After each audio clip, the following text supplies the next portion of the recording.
acclame le Seigneur pour le serviteur de Dieu qui vient maintenant pour nous donner cet enseignement. Tu es déjà fatigué. Tu n'as pas encore vu, tu arrêtes d'acclamer le Seigneur.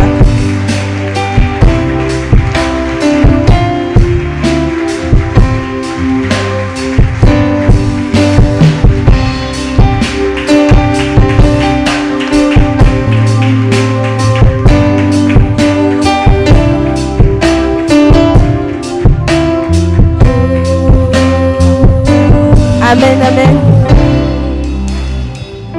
Vous savez, avant d'arriver dans le lieu très saint, il faut d'abord passer dans les parvis, atteindre le lieu saint et arriver finalement au lieu très saint. Amen.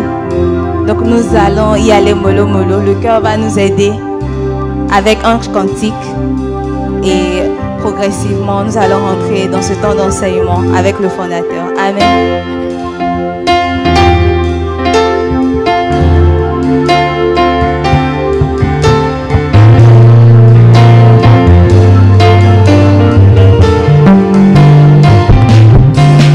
Si je me tais,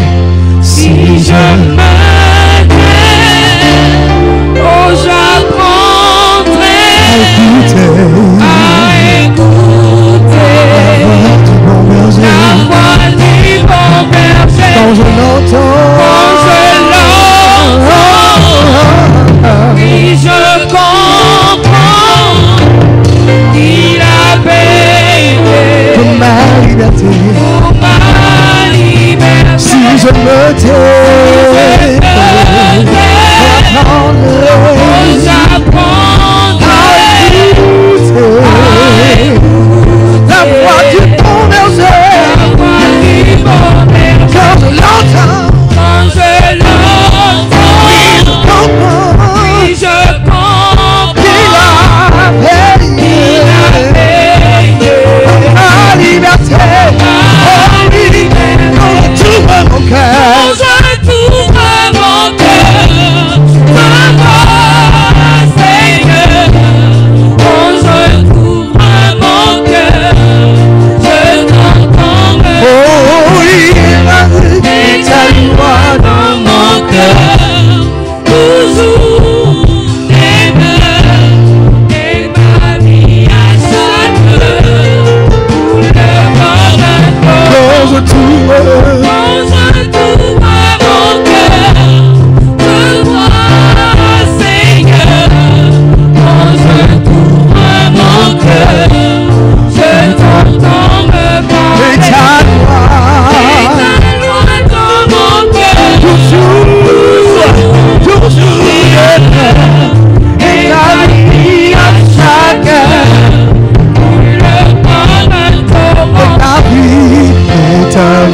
À chaque heure, tout le commentaire.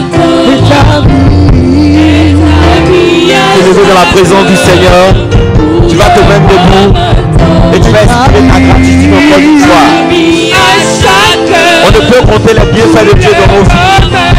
On ne peut compter les bienfaits de Dieu dans nos vies. La Bible déclare qu'en Égypte, il a fait des choses extraordinaires. Il a multiplié ses miracles, il a multiplié ses prodiges. Il a fait des choses que le peuple d'Israël ne pouvait même pas penser, ne pouvait même pas imaginer. Et je crois pour ma part que c'est que les yeux n'ont point vu, ce que l'homme ne peut imaginer, c'est ce qu'il a prévu pour toi. Amen. Sans transition, nous allons bénir Dieu, nous allons célébrer Dieu, nous allons dire merci à Dieu pour ce don vivant qu'il nous a donné. Ouvre la bouche et bénis ton Dieu. Alléluia, le Seigneur de Tout-Puissant règne. Alléluia. Alléluia. Dis merci à Dieu, élève la voix. Commence à dire merci à Dieu. Commence à lui dire merci pour l'accomplissement, pour la manifestation à la réalité de tout ce que Dieu a prévu faire au travers de ta vie. Dis-lui merci, dis-lui merci, dis-lui merci pour sa faveur et son autorité.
Il ne nous reste pas beaucoup de temps.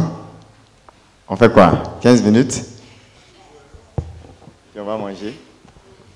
30 minutes, c'est bon? Dis à quelqu'un accomplissement. Alléluia. Amen. Tu vas toucher ton voisin, dis-lui accomplissement. Dis-lui, c'est pas pour des temps éloignés. C'est pour maintenant. Dieu a dit les temps sont proches. Et c'est maintenant le temps. Alléluia. On va acclamer Dieu et on va s'asseoir dans la présence de Dieu.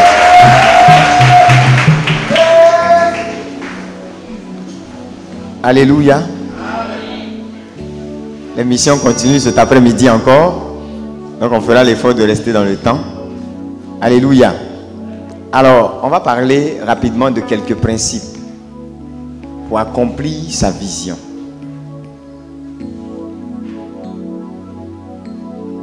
Déjà, j'espère que les prérequis sont acquis.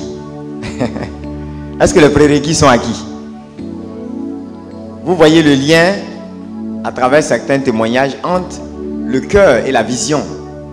Vous avez vu maintenant, non? Certains n'avaient pas compris pourquoi est-ce que le vendredi on avait commencé de cette façon. Mais vous voyez le lien maintenant. Quand notre maman parlait de ce qui s'est passé pendant la crise, ça c'est parce que il y a des réactions qu'elle ne peut pas avoir. Mais imaginez les jeunes fougueux qui ont ressenti cette même amertume et qui ne sont pas à cette retraite, qui ont gardé ça et qui sont peut-être équipés en ce moment. Vous voyez comment c'est difficile qu'une nation évolue sans le Saint-Esprit. Je bénis Dieu pour le témoignage de notre maman. On va acclamer Dieu pour sa vie. Parce que c'est des choses simples comme ça. Quand ce n'est pas résolu, on détruit notre pays. On garde des choses dans notre cœur et on est prêt à réagir. Et le diable, vous savez, il va toujours nous servir ce qu'il faut pour réagir et pour très mal réagir. Alléluia. Mais gloire à Dieu, le Seigneur met toujours sur notre chemin des personnes et l'opportunité de glorifier son nom et de comprendre qu'il y a quelque chose de supérieur à ce qu'on a perdu. Vous savez que dans la Bible en général, ceux qui se sont accrochés au Seigneur, quand ils ont perdu des choses, ils ont été restaurés au moins au double. Dis Amen. Alléluia. Tu vas être restauré au moins au double de ce que tu as perdu. Dis Amen. Alléluia. Ce sont des réalités qu'il faut prendre en compte. Et ça doit nous interpeller. Vous avez, je ne sais pas si vous avez fait la remarque, maintenant c'est devenu comme une tradition. Quand on parle de certaines choses, les samedis soirs, à la messe du dimanche, on a l'impression qu'on s'est entendu avec le Père pour prendre les mêmes textes. Le texte qui parlait de si tu as une femme, il faut faire comme si tu n'en as pas. Si tu as des enfants, il faut faire comme si tu n'en as pas. J'ai parlé de ça ici hier soir. Qui se souvient? Ou bien qui dormait? Juste pour vous dire que Dieu même est en train de confirmer. Vous voyez, on ne se concède pas. On ne se concède pas. Et puis, je n'ai pas forcément les textes de l'église. Je ne savais pas ce qui allait se dire aujourd'hui. Le texte sur la repentance. Le royaume des cieux est proche. Repentez-vous. On en a parlé, on a même prié pour ça encore. Vous voyez comment le Saint-Esprit fonctionne? Et c'est pourquoi il faut que tu respectes l'église. L'église est puissante. Alléluia. C'est comme si le Seigneur, à chaque occasion qu'il a de rencontrer le peuple, libère une parole qui est à propos. Dis à quelqu'un, c'est à propos. C'est la parole de la saison. Alléluia. Vous savez, le problème de beaucoup dans l'œuvre de Dieu, c'est qu'on peut prêcher, on peut dire des choses, mais le plus important, c'est de dire la chose qui est propre à la saison. Alléluia. Il faut une parole à propos. Si le Père a parlé de conversion minute, avec exactement les tests dont on a parlé ici hier, ça veut dire que c'est un sujet qui tient à cœur au Seigneur pour la saison. Donc quand quelqu'un vient s'asseoir comme ça à la messe, et puis il repart comme il est entré, c'est dangereux. Chaque verset qui est donné a un sens. Il y a beaucoup de versets dans la Bible. Il y a beaucoup de choses que Dieu peut dire. Mais pourquoi c'est précisément cette parole? Est-ce qu'on est prêt à veiller à la repentance de notre nation? Est-ce qu'on a compris que le royaume est vraiment proche et qu'il est temps pour une conversion à l'instant? On est prêt pour ça? On est prêt pour ça? Est-ce qu'on est prêt aussi à... Je donnais même l'exemple d'un ami qui me disait, il voit ses DG dans la voiture, bien cirés, balèzes et tout, mais c'est comme s'ils ne sont même pas dans une voiture. C'est-à-dire que même le poids d'une charge humaine peut t'emmener à te comporter comme si tu n'as pas quelque chose qui est pourtant autour de toi. Il y a des personnes qui sont en train de chercher un château. D'autres passent à côté de certains châteaux et ça ne leur dit plus rien. D'autres dorment dans des châteaux mais ont tellement de migraines que c'est comme s'ils dormaient dans une cabane. Alléluia. Si tu as château, comporte-toi comme si tu n'en avais pas. Détache-toi à un point où ce château-là ne peut pas influencer la vision. Mais au contraire, toi, tu pourras l'utiliser pour manifester la vision. Dis Amen. Donc, vous voyez, l'Église ne vous dit jamais rien au hasard. Alléluia. Et donc, on va parler de juste quelques principes qui vont nous aider à accomplir notre vision. Parce qu'on a vu hier, dans les obstacles de la vision, on n'a peut-être pas pris le temps de toucher au destructeur de la destinée en tant que tel. On a parlé des obstacles. Mais les destructeurs de la destinée, c'est un peu ce qu'on a touché en quelque sorte le vendredi soir. Parce que si tu arrives à résoudre le problème de ton cœur, c'est le cœur pur qui voit Dieu. Et quand on dit ça, les gens pensent à voir Dieu au ciel. Mon ami, tu peux commencer à le voir à l'œuvre ici. Alléluia. Vous connaissez l'histoire d'un gars là. Des gens sont allés évangéliser dans le village. Et puis, quand il parlait de Jésus, oui, Jésus a fait ci, Jésus est allé à la croix, il est comme ça, tant. Les gars disent, ah, c'est le monsieur là. Tous les villageois étaient unanimes. Vous dites, oui, le monsieur là même, il vivait ici. Est-ce que vous comprenez ce qui a commencé à se passer? C'est-à-dire, la description qui était faite de Jésus a emmené les villageois à dire, à soutenir avec force aux gens qui étaient en train d'évangéliser que celui dont ils sont en train de parler là, il vivait dans leur village. Il dit non, vous ne m'avez pas compris. Il y a 2000 ans à la croix, les gars disent, il s'appelle tant. Voilà sa maison même. Il y a 10 ans, il était ici là. En fait, les gars se sont rendus compte que il y a un gars qui vivait dans le village et qui avait exactement le comportement, les paroles, les pensées, c'est-à-dire tout ce qu'ils étaient en train de décrire de Jésus là. C'est exactement ce que le gars faisait. Donc, ils ne connaissent pas Jésus. Quand ils ont commencé à leur prêcher Jésus, ils ont confondu avec ce gars. Regarde bien ton voisin, dis-lui, on va te confondre à Jésus au nom de Jésus. En son nom, on va te confondre à lui. Alléluia. Ils ont insisté pour dire le monsieur là, il était ici. Alléluia. On doit pouvoir avoir du mal à faire la différence entre toi et ton Dieu. Parce que tu portes son nom. Alléluia. Donc une fois que tu résous ce problème de cœur, c'est fini. Parce que tout ce qui peut détruire ta destinée, ça va partir de ton cœur. Alléluia. On a vu que dans les 3 grands obstacles, il y avait un obstacle qui était lié à l'incompréhension des principes pour accomplir la vision. C'est-à-dire, si je ne sais pas comment on fait pour que la vision devienne réalité, je ne vais jamais pouvoir accomplir cette vision. Alléluia. Qui veut savoir comment on fait? Amen. Bon, ceux qui sont fidèles aux retraites, peut-être qu'ils ont entendu certaines choses déjà. Mais comme beaucoup ne retiennent pas aussi, et que la répétition du Seigneur est plus que pédagogique, mais dépose quelque chose dans nos cœurs, alors on va parler de ces principes simples. C'est pas compliqué. Hein? C'est pas compliqué. Habituellement, on vous parle de ces choses-là dans les conférences, dans les séminaires et tout. Mais ici, je vais vous donner des versets qui vous montrent que ces mêmes principes-là viennent de la parole. Alléluia. Ne pas quitter ailleurs.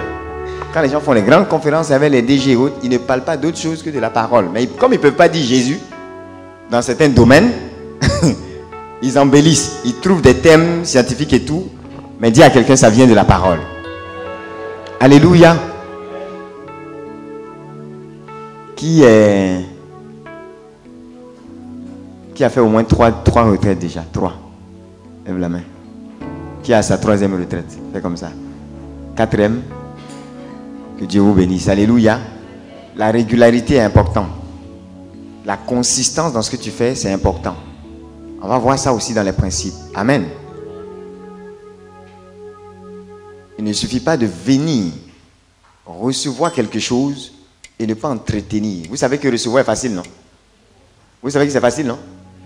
Si il y a un démon sur la vie de quelqu'un et puis il entre en votre présence, si vraiment vous avez l'onction,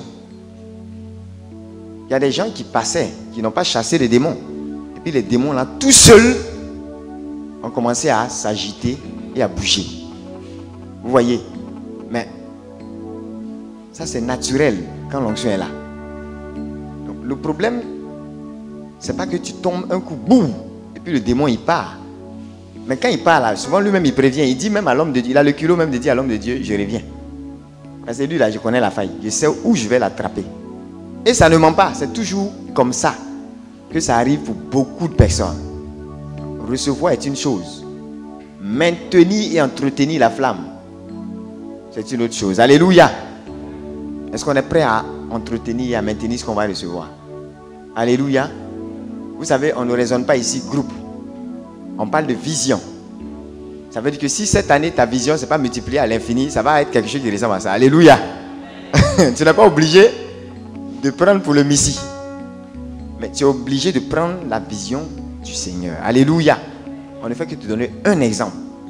Donc, je vous encourage à persister, à insister et à rester dans la nuée, dans l'atmosphère qui va bénéficier à la grâce de Dieu sur votre vie. Dis à quelqu'un, maintiens ce que tu reçois.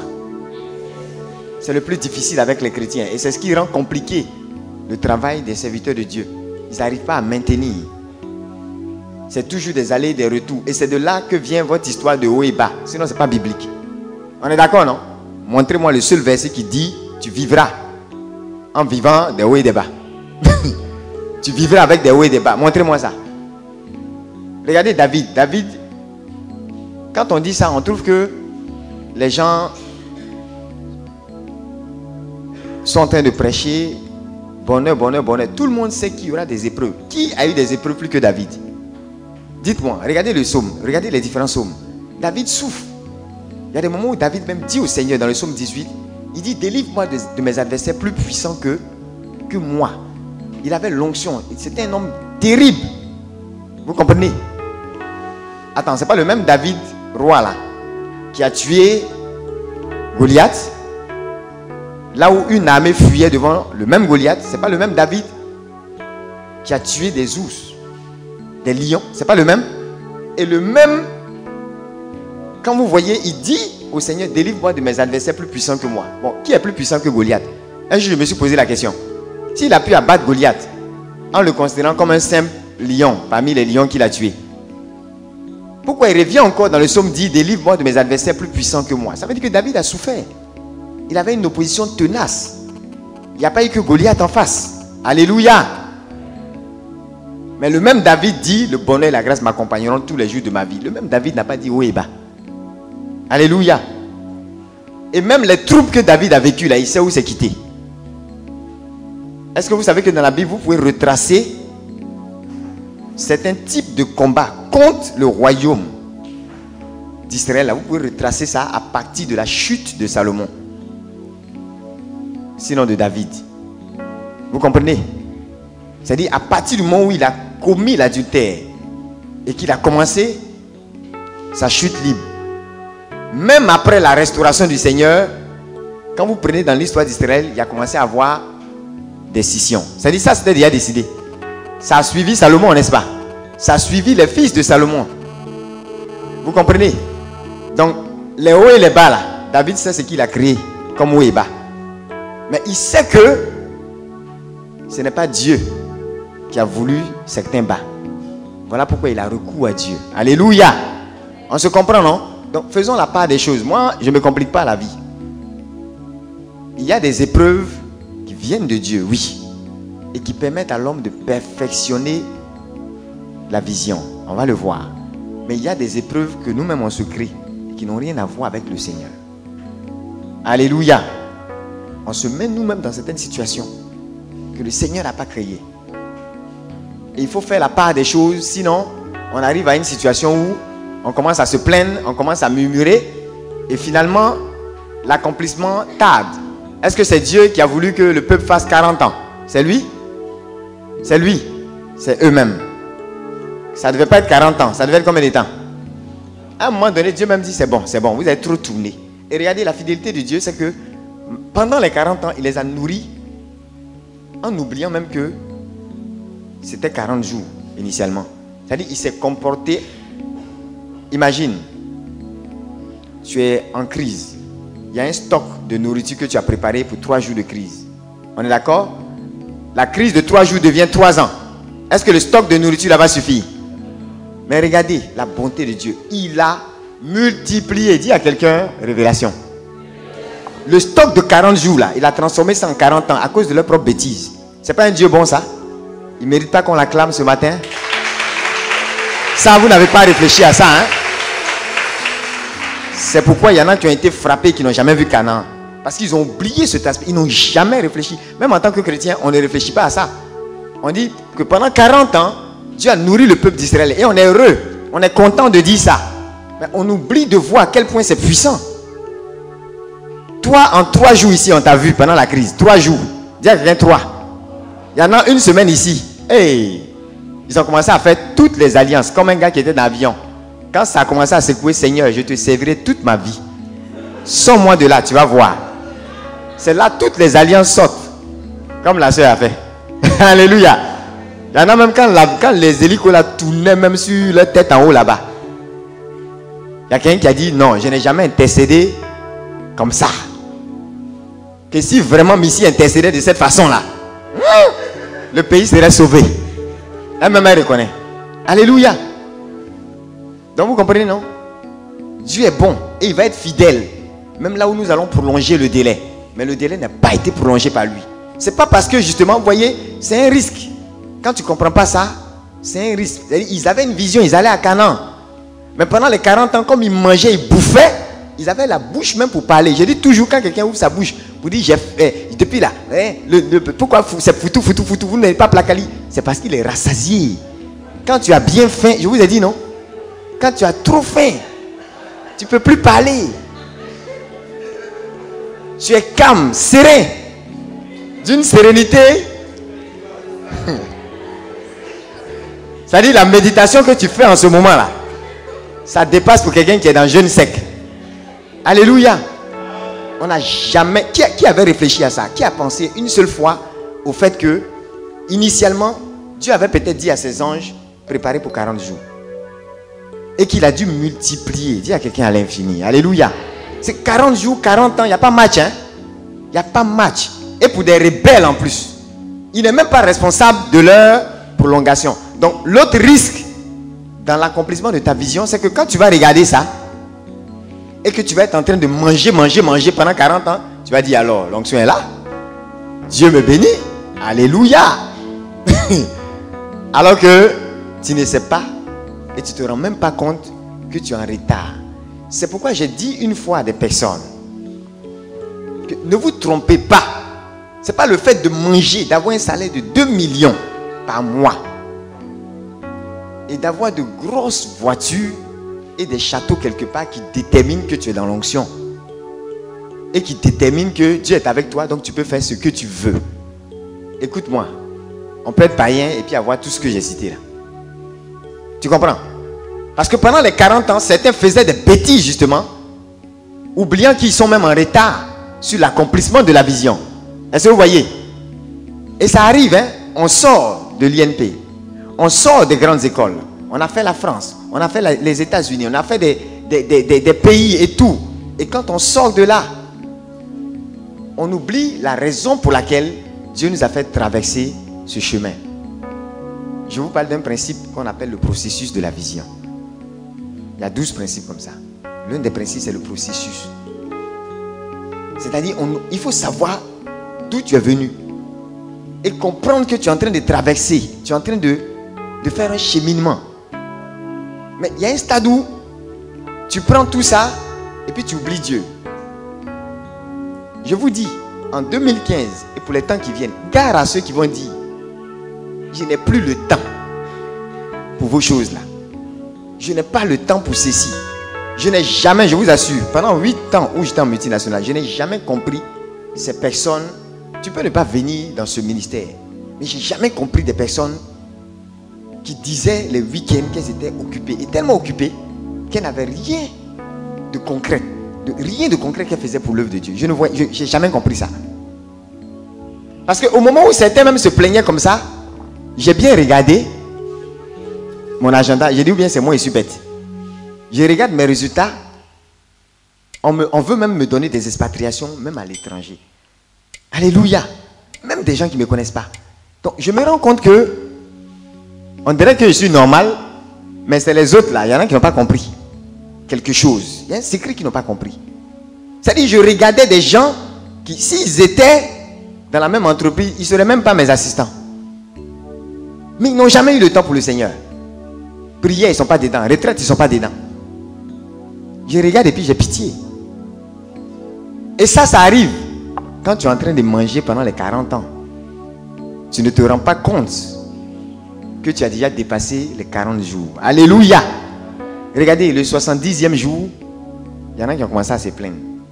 Après 4 ans, d'autres ont continué à se plaindre. Après 6 ans, 7 ans, 8 ans, 10 ans, si Dieu te nourrit pendant 10 ans, tu auras l'impression que tu as toute l'onction du monde. En plus, c'est un pain qui descend du ciel. Alléluia. Imaginons, on est à Benjerville ici, et puis pain descend. Après, viande.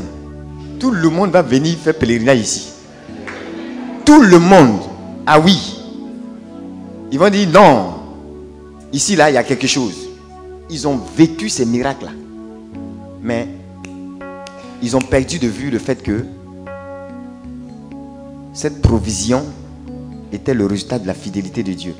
Et qu'en retour, il fallait qu'eux aussi, ils accomplissent leur devoir d'alliance. Alléluia. J'ai jamais compris ça. Et ça n'a pas menti. Toutes ces personnes qui n'ont jamais servi réellement le Seigneur n'avaient jamais compris ce processus de vision. Ils n'ont pas compris que la vision avait un processus. Ce qui fait qu'à un moment donné, malgré tout ce qu'elles ont, vous vous rendez compte qu'elles ne vont pas plus loin que ça. Est-ce que vous savez que aujourd'hui, il y a des DG de multinationales avec qui je parle et je me rends compte que la vie, le succès dans la vie est en étapes. Mais les épreuves aussi sont en étapes. C'est-à-dire, les épreuves qu'elles sont en train de vivre aujourd'hui, là, elles ne vivaient pas ça il y a quelque temps. Et elles ne pouvaient pas s'imaginer que c'est ce qui se produisait. Il y a une qui m'a dit que les gens me demandent d'où tu viens. Et puis je dis, elle leur demande, vous voulez dire quoi? C'est d'où je viens là. En fait, c'était des mystiques qui lui posaient la question. Des gens de secte. Vous dites, tu es d'où? Parce qu'ils ne comprennent pas qu'elle soit dans une sphère qui leur appartienne. Et puis elle est intrus. Dis à quelqu'un, tu seras un intrus bientôt. Tu seras étranger parmi eux bientôt. Mais tu prendras la place qui te revient. Alléluia. Ils ne comprennent pas. Il y en a même qui étaient dans des sectes. Et puis Dieu les a utilisés pour la positionner. Le temps, ils vont ouvrir les yeux. Je vous ai dit, si Dieu dit à un démon, va à gauche, même si le diable, son maître supposé, lui avait dit d'aller à droite, il va aller où? Il ira à gauche.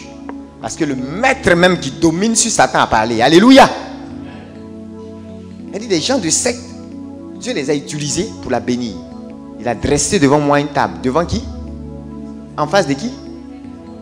Tu manges et puis il grince des dents. Mais il y a un niveau où Dieu casse dents pour qu'il ne grince plus de dents. Alléluia.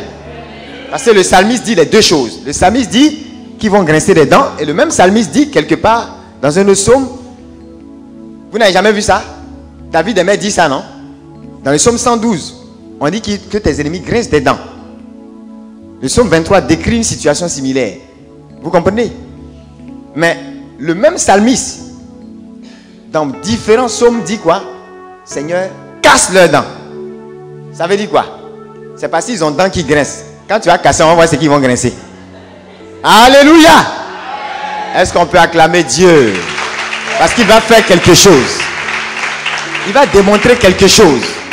C'est ça qu'on appelle être terreur pour le camp de l'ennemi. Alléluia. C'est-à-dire un stade où Dieu peut utiliser même tes ennemis pour accomplir toi ta vision. Alléluia. C'est pourquoi les serpents, les scorpions dans le désert ne pouvaient pas être un frein. La faim, la soif ne pouvaient pas être un frein. S'ils avaient compris ça, ils ne se plaindraient pas. Dis à quelqu'un le processus de la vision. Je vous en prie, je ne veux pas revenir sur certains faits. Dieu nous a suffisamment interpellés. Mais si vous aimez vos frères, vos soeurs, quelle que soit l'école que vous avez faite, les gens dont je vous parle, il y en a qui ont fait plus que INP. Alléluia. C'est rien ça. Avad, HEC, on connaît des gens. Vous comprenez? Mais ceux qui sont arrivés à un certain niveau du combat spirituel ont compris que le monde a changé. Le monde est dans une autre étape. Et que par rapport à ce niveau de combat, il leur faut une autre autorité. Il leur faut changer de dimension aussi dans la couverture spirituelle. Et c'est là que ceux qui disaient je n'ai pas le temps, je n'ai pas le temps, alors que tu étais simple assistant, à cause de 500 000, 600 000 que tu gagnais, tu n'avais pas le temps de prier, tu n'avais pas le temps de servir le Seigneur, tu n'avais pas le temps de laver toilette, de venir organiser des choses pour tes frères. Toi, tu vas faire comment lorsque tu vas arriver? Je ne dis pas que tu ne vas pas être PDG, mais quand tu vas arriver là-bas, dis-moi un peu comment tu vas faire. Je ne vais pas revenir sur certains cas. Je demandais à quelqu'un, depuis que tu es dans l'entreprise là, tu n'as jamais vu des gens devenir fous, qui étaient lucides. Depuis, pour ceux qui ont fait l'INP, il y a des gens que vous ne voyez plus, parfois, ils ont disparu. Un coup, tu vois la situation, tu as pitié. Les cas de délivrance, il y en a plein. Même parmi des gens qui ont gagné 5 millions, 6 millions par mois, on a vu des gens aller à la délivrance. Tant que la délivrance n'était pas finie, ils ne pouvaient plus retourner travailler. Parce que de toute façon, les gens les ont attachés là. Le diplôme ne peut pas détacher ça. Alléluia. Je ne veux pas revenir là-dessus. Pour ceux qui savent, j'ai envoyé un mail à tous les membres du ministère. On ne veut plus voir de ça. Des gens qui ont fait le Messie. Des gens qui ont fait, je ne sais pas, la communauté mère. Des gens qui ont fait des grands groupes. Des gens qui ont leurs parents même dans des choses spirituelles. Et qui sont en train d'être retardés dans l'accomplissement de leur vision. Et même, leur vision est même en train d'être tuée. Pourquoi? Parce qu'un matin, l'ennemi se lève, il veut les rendre fous. C'est dommage. L'ennemi se lève. Il veut même leur faire perdre leur autorité, carrément. Parce qu'il sait que s'il détruit ta personne, pour tuer une vision, quand le diable n'arrive pas, vous savez ce qu'il fait?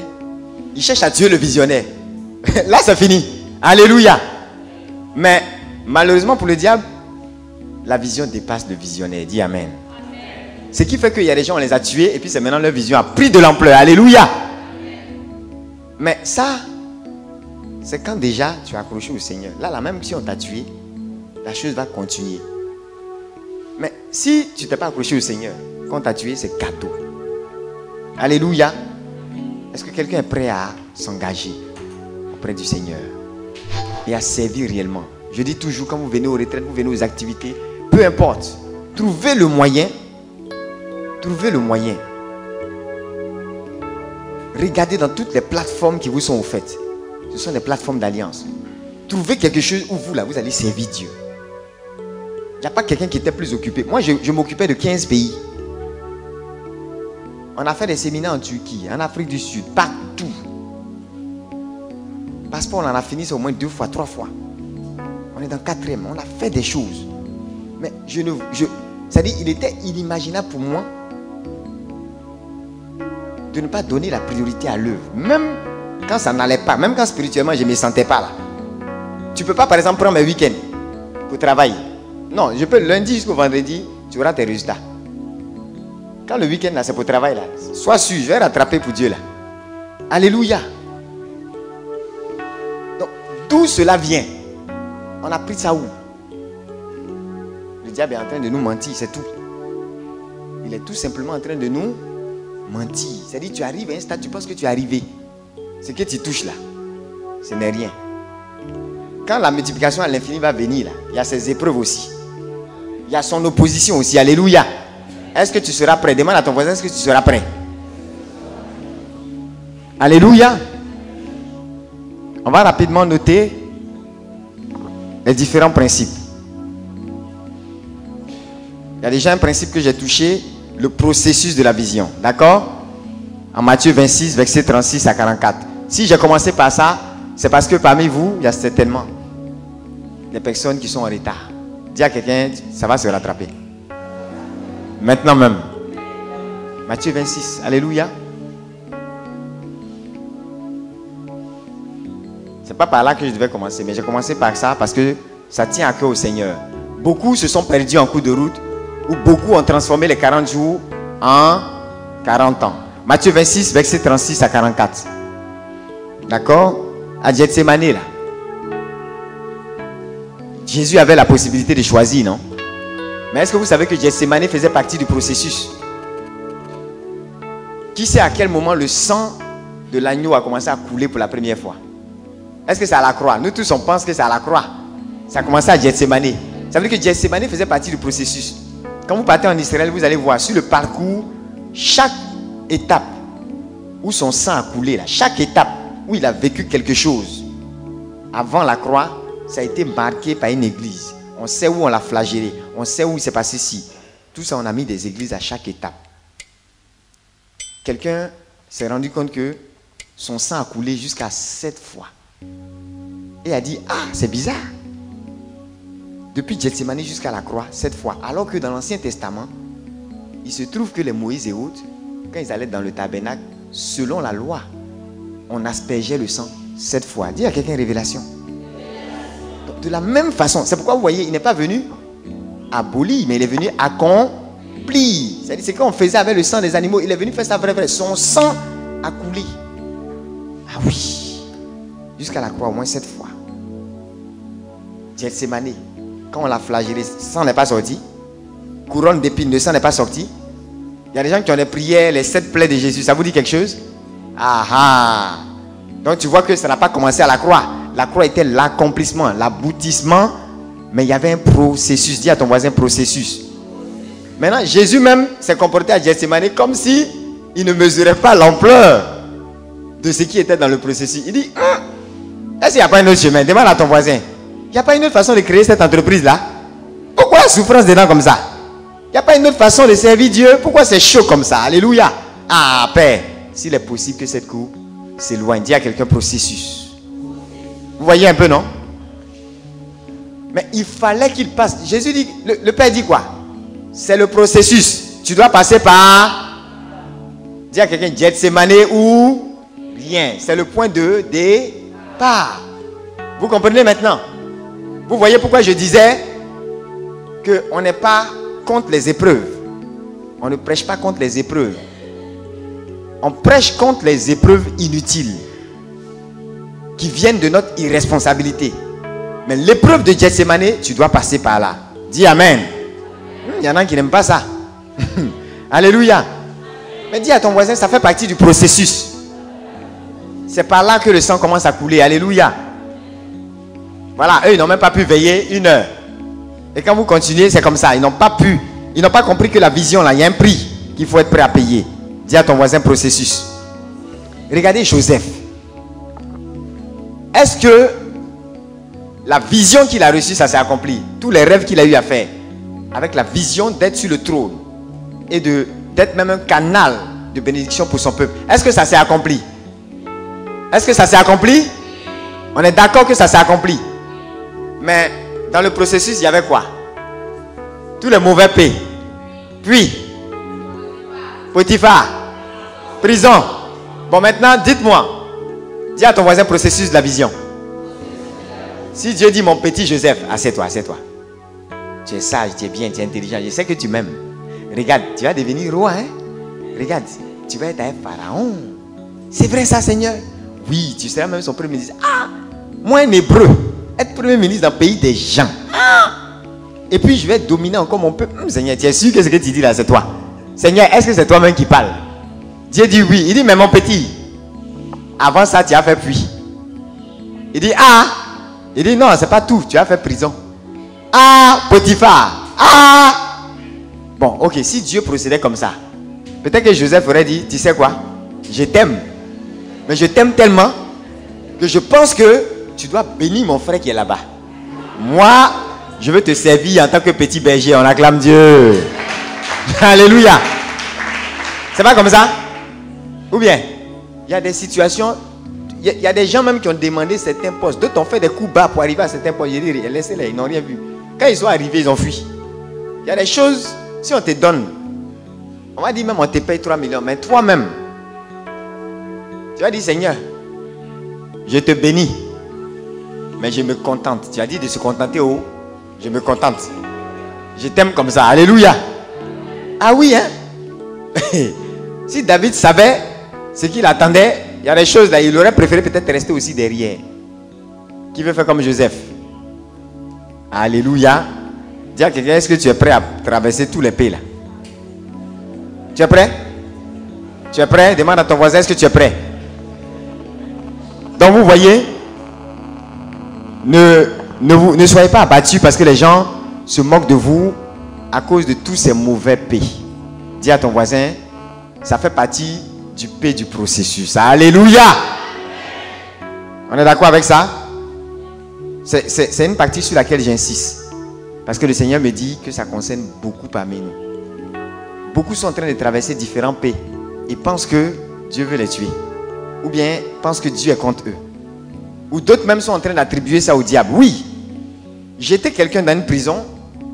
Ça ressemblait dans le cas de Joseph à une conspiration diabolique. Mais je vous ai dit, même le puits, ça ressemblait à une conspiration diabolique. Mais est-ce que Dieu n'a pas utilisé tout ça pour élever Joseph? Quand vous regardez dans le processus, le dernier pays là, c'était quoi? Prison. Est-ce que ce n'est pas de la prison qu'il est allé au palais? Dis à quelqu'un des bons pays, des mauvais pays. Au bon pays. À travers le pays du processus. Alléluia. Donc vous voyez que même ce que le diable est en train de mettre sur ton chemin, même ce qu'il est en train de mettre sur ton chemin, tant que toi tu restes focalisé sur la vision, ça va travailler pour toi. Alléluia. Ça va travailler pour toi. Dis à quelqu'un, ça va te bénéficier. C'est pourquoi beaucoup de saints catholiques ont vécu des choses que personne parmi nous ici n'aimerait parfois même accepter. Ou bien? Mais ils ont vécu ça. D'autres étaient couchés. Et puis ils étaient des sources de délivrance et de guérison pour des gens qui étaient arrêtés, qui couraient, bien portants comme vous et moi. Mais eux, ils étaient couchés. Si tu veux te lamenter sur leur sort, tu n'as rien compris. C'est dans coucher là même, il y a onction. Vous comprenez? Il y a des situations de désert qui préparent ton Canaan. Dis Amen. Je reviens sur le premier point. Il faut être dirigé par une vision claire pour ne pas être distrait de ce qui n'est pas essentiel. La clarté, dis à quelqu'un la clarté de la vision. Luc 2, 49. Ne savez-vous pas que je dois m'occuper des affaires de mon Père? C'est clair et c'est net. Vous m'attendez, c'est vrai, j'ai 12 ans, mais ne m'attendez pas ailleurs. Je ne peux pas être en train de manger gnomi, gofloto, jouer au billes. Ou bien demander baka à ma maman. Je dois être aux affaires de mon père. Ah, mon petit, 12 ans. Il dit, laissez ça. Dis à quelqu'un, focalisation. Ça vient quand la vision est claire. C'est pourquoi en Proverbe 6.10, on parle du paresseux. Proverbe 6.10. Et on vous dira, les gens paresseux sont les gens sans vision. Parce que quand tu as une vision, tous les matins, tu ne peux pas te lever et puis dire, je m'en vais everywhere. Quelqu'un prend un rendez-vous. Il dit quand? Il dit anytime. Ou anywhere. Est-ce qu'avec n'importe où et n'importe quand on peut fixer un rendez-vous? Dites-moi. Tu as entretien. Tu appelles le téléphone. Je pourrais savoir, monsieur, la date de l'entretien? Anytime. Ou anywhere. Ça veut dire qu'on t'a déjà disqualifié. Alléluia. Sinon, entretien, il y a lieu. Il y a date et puis il y a heure. Alléluia. Vision claire. Qui a une vision claire? Qui sait que Dieu ouvre ses yeux? Néhémie 2, verset 12. L'histoire de la vision claire, comme on dit, c'est la différence entre ton job et puis ta vision. Quels sont ceux qui travaillent ici? Qui sont dans une entreprise qui travaille? Faites comme ça. Ok? Vous avez un job. Vous avez un travail. Amen. Mais votre vraie vision, ce n'est pas le travail que vous êtes en train de faire à Coca, à Nestlé. Votre vraie vision, c'est ce pourquoi vous êtes né. Ce que vous êtes né pour faire là, c'est ça qui est votre vraie vision. Amen. Maintenant, ton travail dans ton entreprise actuelle là, ça peut être une préparation. Et ça peut être quelque chose qui t'affine. Ça peut être quelque chose aussi qui contribue. Alléluia.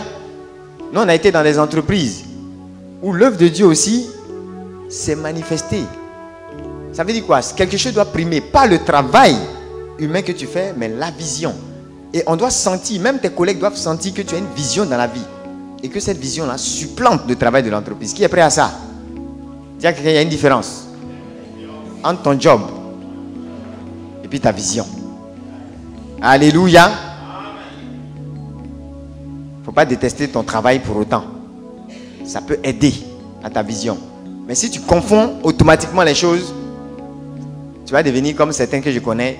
Quand ils sont arrivés à la retraite, ça n'a même pas fait 2 ans, ils sont partis. Ils n'ont rien fait de bon avec leur vie.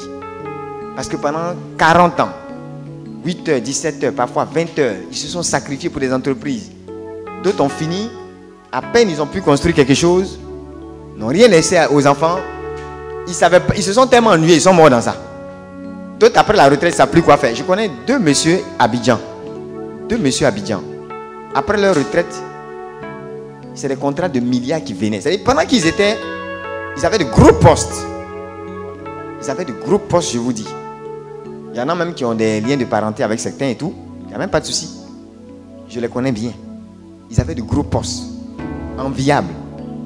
Mais ils n'avaient pas ce qu'ils ont maintenant. C'est-à-dire, à partir de leur retraite, ils sont entrés dans une autre dimension. Parce que peut-être que quand ils étaient en entreprise, ils avaient un salaire, ils étaient encore, même en tant que DG, tu es employé de quelqu'un, hein? Ou bien. Mais quand ils sont arrivés à la retraite, c'est maintenant même qu'ils ont commencé à voir couleur de milliards. Alléluia. Mais quand tu es sans vision, quand on dit retraite, tu commences à mourir immédiatement. Vous n'avez pas remarqué? Beaucoup vivent ça. Surtout au niveau des fonctionnaires. Et c'est dommage. Ailleurs, quand le gars il est retraité, c'est maintenant même qu'il commence à servir la nation. Parce qu'il a une masse d'expérience. Alléluia. Dis à quelqu'un ton vrai travail. C'est ce que tu es né pour faire. C'est ça qui est ton vrai travail. Alléluia. Vous avez vu le cas de Néhémie? Il servait du vin au roi. Quelqu'un va dire, non, Néhémie était boy quoi. C'est pas grave. S'il était boy, c'est pas grave. Mais tu sais quoi? Boy n'était pas sa vision. Alléluia. Parce que dans boy là, c'est Néhémie qui pleurait, qui intercédait et qui avait le fardeau de rebâtir la muraille. Il a fait ou il n'a pas fait? En 52 jours, avec un plan béton. Le roi même a soutenu, financé le projet. Vous êtes au courant? Dieu peut utiliser même des rois païens contre qui vous êtes en train d'intercéder. Dieu peut les utiliser pour faire avancer son œuvre. Dis Amen. Il est le maître des cieux et de la terre. Alléluia. Donc quelqu'un qui était boy, si vous voulez, regardez comment il a su faire la différence entre son travail de boy, servi vin. Et que si le roi est empoisonné, c'est lui. Parce qu'il faut qu'il goûte avant que le roi goûte. Ou bien, là c'est le travail. Mais attention, ce genre de personnes étaient des personnes influentes dans le royaume. Mais il ne s'est pas laissé distraire par ça. Il a fait ce pourquoi il était né. Dieu avait mis en son cœur une vision qui était supérieure à apporter vin au roi. Il a fait ou il n'a pas fait? L'histoire de Néhémie même retrace même comment un homme peut accomplir la vision. Qui va méditer sur toute l'histoire de Néhémie? Fait comme ça. Néhémie 2 verset 12. Alléluia. Deuxièmement, il faut connaître le potentiel pour accomplir la vision. Éphésiens 3 20. Quelqu'un peut lire? Dis à ton voisin, tu es équipé. Tu es équipé? Dis à ton voisin, tu es équipé pour faire ce que Dieu t'a appelé à faire. Ça veut dire que, comme on le dit, tout homme est parfait pour son but. Quand Dieu te donne un but, tu es parfait pour ça. Il ne faut pas dire non. Ah, comment moi, Joseph, comme ça, quelqu'un qui est dans prison, dans quel coup on va prendre un prisonnier pour être premier ministre? Où est le lien entre prisonnier et puis premier ministre? Dis à quelqu'un, tu es parfait pour ton but. C'est-à-dire que lorsque tu vas commencer à accomplir ton but, on ne saura même pas que toi, tu as été prisonnier. Alléluia. Oui, quelqu'un peut lire? À celui qui peut, par sa puissance qui agit en nous. Sa puissance agit où ça? En nous. En dehors de nous. Où ça? Oui. Faire au-delà, infiniment au-delà de ce que nous pouvons demander et imaginer. Donc vous voyez que Multiplication à l'infini, on n'a pas inventé, non? Dis à quelqu'un, il y en a ici aussi. On en parle en Genèse 17:6, mais on en parle aussi ici. Ça veut dire quoi? Le potentiel avec lequel tu vas manifester la vision, c'est ton potentiel ou bien c'est le potentiel de qui? C'est le potentiel de qui? C'est le potentiel de qui? De Dieu en toi.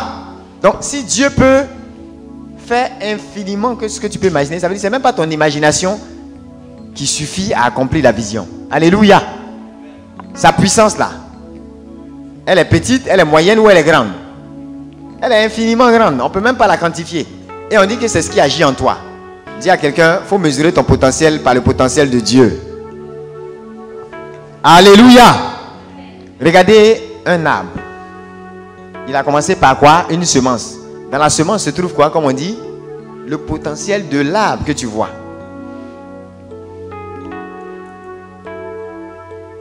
Donc, il faut savoir où est-ce que toi tu regardes ta capacité à devenir arbre.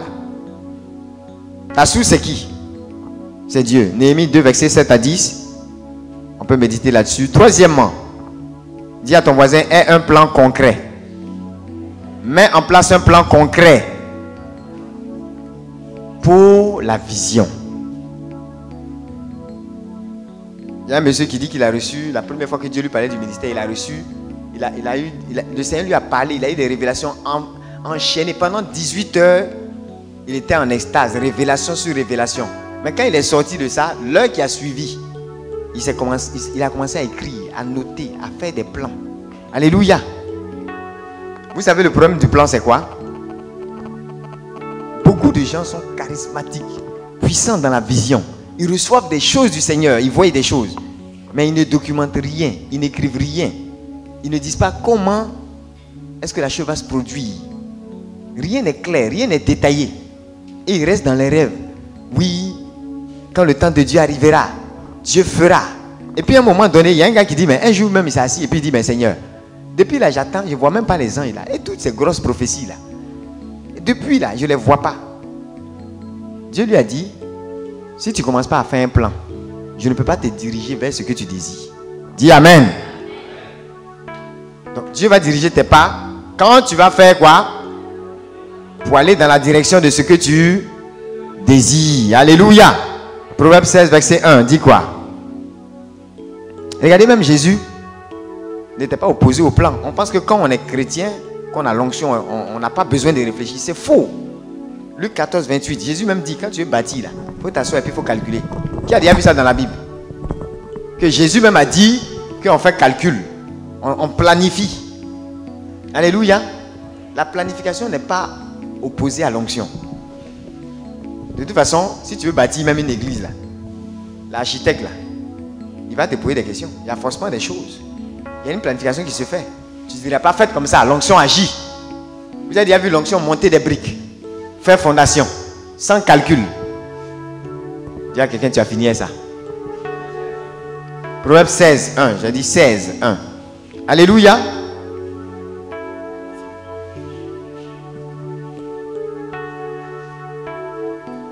Donc Dieu a dit à quelqu'un, moi je te donne ma vision, mais toi tu fais le plan. Amen. Et puis les détails là, je vais faire fonctionner ça. Alléluia. Qui est l'auteur de la vision? Qui doit faire le plan? 16, 1. Proverbe 16, verset 1. À l'homme les projets, au Seigneur la réponse. C'est Dieu qui a venu bâtir le projet là pour toi, c'est ça? Même banque, ils ne vont pas te respecter si tu viens te mettre devant eux. Moi, j'ai fait boutique. Donnez-moi là. Hein. C'est comme ça on fait. Ah, c'est bien. Alléluia.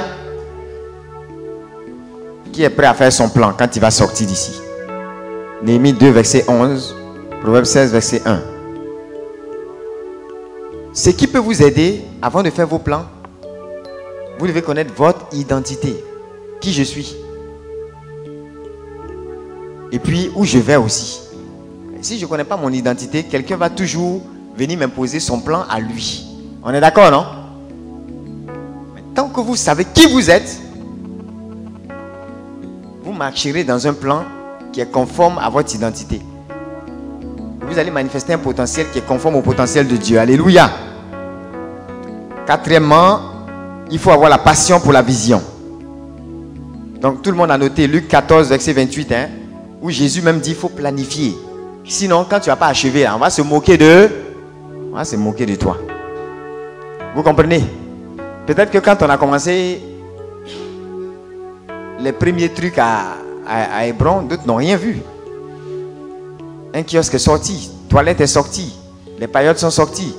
On a commencé à faire nos recollections. Le premier bâtiment est pratiquement en train d'être bouclé. Quand tu regardes ça, même le diable qui veut se moquer là, il sait que vous êtes sérieux dans votre affaire là. On a encore les images, terrain plat, bien nu, où il n'y avait rien. Il va dire, bon, ça c'est la plaisanterie. Ils ont pu avoir terrain, mais bon, on va voir, ils ne vont rien faire. Mais quand tu commences à faire quelque chose dessus, et puis tu finis, tu vas au bout, tu fais un peu, tu achèves, tu fais un peu, tu achèves, on sait que tu es sérieux. La planification ne s'oppose pas à l'onction. Alléluia. Donc chrétien, il faut écrire. Dis à quelqu'un, écris un jour. Il y a même des gens, Dieu vous a montré des choses claires. Pendant que vous étiez en train de dormir, des songes, des révélations claires. Vous n'avez jamais écrit. Aujourd'hui, si je vous dis de me raconter le songe là, tu as oublié. Touche ton voisin, dis-lui tu as oublié, non? Maintenant, il faut dormir un cahier au chevet du lit. 2015 là, pardon. Parce que ça va chauffer. Alléluia. Qui sait que les anges vont libérer des choses tout droit du ciel? Il faut avoir la passion pour la vision. Néhémie 4, verset 6. Matthieu 16, 25. On peut lire Matthieu 16, 25. Néhémie pleurait pour quelque chose qu'il ne le regardait même pas. Toi, tu es en train de servir vin. Ça veut dire que vin là même, tu bois aussi. Ou bien, si tu bois, le roi va dire quoi? C'est toi qui dois goûter. Là, s'il y a quelque chose qui ne va pas, tu le protèges. Donc, il avait 20. Ça veut dire qu'il avait toutes les viandes aussi. Vous voyez, ces gens-là, ils faisaient la vie, hein. Ça s'amusait pas, hein. Ou bien. Mais, il est en train de pleurer pour quelque chose qui ne le regarde pas. Il avait une situation stable. C'était quelqu'un d'influent. Si Néhémie n'était pas influent, dites-moi, pourquoi le roi va financer un projet qui lui aussi ne le regarde pas? Amen. Les gens disent, ils ont bâti leur... Toi, ce n'est pas ton Dieu. Ils ont bâti leur muraille à cause des murs. Toi, tu vas venir mettre ton affaire dans ça là, pourquoi? L'argent, tout, il a libéré. Alléluia. Mais Néhémie avait une passion, pas pour servir vin. Il faisait ça bien. Mais quelque chose brûlait en son cœur. Alléluia. C'est pourquoi je vous dis, si votre vision ne peut pas servir les autres, posez-vous encore bien la question pour savoir si c'est vraiment de Dieu. Peut-être que c'est encore vos buts personnels. Alléluia. Matthieu 16, 25. Ça, c'est la planification. Ok? Cinquièmement, la foi. Notez la foi pour la vision. 2 Corinthiens 5, 7. On marche par la vue ou par la foi? Je marche par la foi et non par la vue. On en a parlé le vendredi. Tout peut être gâté autour de toi et puis tu dis, moi, ça, je vais l'obtenir, je vais réussir ça. On dit les gens qui sont de véritables visionnaires, non n'est pas une réponse. L'autre principe, c'est la persévérance. Il va persévérer jusqu'au bout. Pourquoi? Parce qu'il a la foi. La foi est liée à sa persévérance. Alléluia. Car nous cheminons par la foi. On marche par la foi, non par la vue. Vous comprenez? C'est pourquoi en général, comme je disais, quand les gens voulaient faire l'avion, quand les gens voulaient faire certaines choses, certaines inventions, on les a pris pour des fous. Ils voyaient plus loin que les yeux physiques. Les gens regardaient au bout de leur nez, mais eux, ils voyaient plus loin que les yeux physiques. C'est ça la foi. C'est ça la vision. Et la vision même ressemble à la foi. Vous n'avez pas remarqué? Parce que la vision, c'est de voir plus loin que les yeux physiques. Là où les yeux physiques ne peuvent pas voir, toi tu vois là-bas. Oh, la foi fait la même chose. Elle voit dans l'invisible. Et elle amène l'invisible là à la réalité. Alléluia. Est-ce qu'il y a des hommes de foi ici? Regardez, même Genèse 17, verset 1 jusqu'à 19, là où on parle de multiplier à l'infini. Là. Il faut avoir foi pour croire en ça. Alléluia. Surtout quand tu as zéro. Et puis Dieu dit, je vais te multiplier. Ah! À partir d'un peu, on peut croire, mais zéro. Et puis toi-même, tu vois que tu as atteint l'âge. Il n'y a plus rien à faire. Alléluia. Regarde ton voisin, dis-lui, ce sont ce genre de choses qui vont se produire. Parce que je ne peux pas marcher en fonction de ce que je vois. Si Abraham devait regarder ça, il allait dire, mais attends, Seigneur, est-ce que tu as réfléchi à ton affaire là? Ma semence même est déjà morte, il n'y en a même plus. Pour Sarah aussi, tout est mort. Comment quelque chose de mort va féconder quelque chose de mort? Et puis ça va donner la vie. Ah! Dis à quelqu'un, ça donne la vie quand même. Alléluia!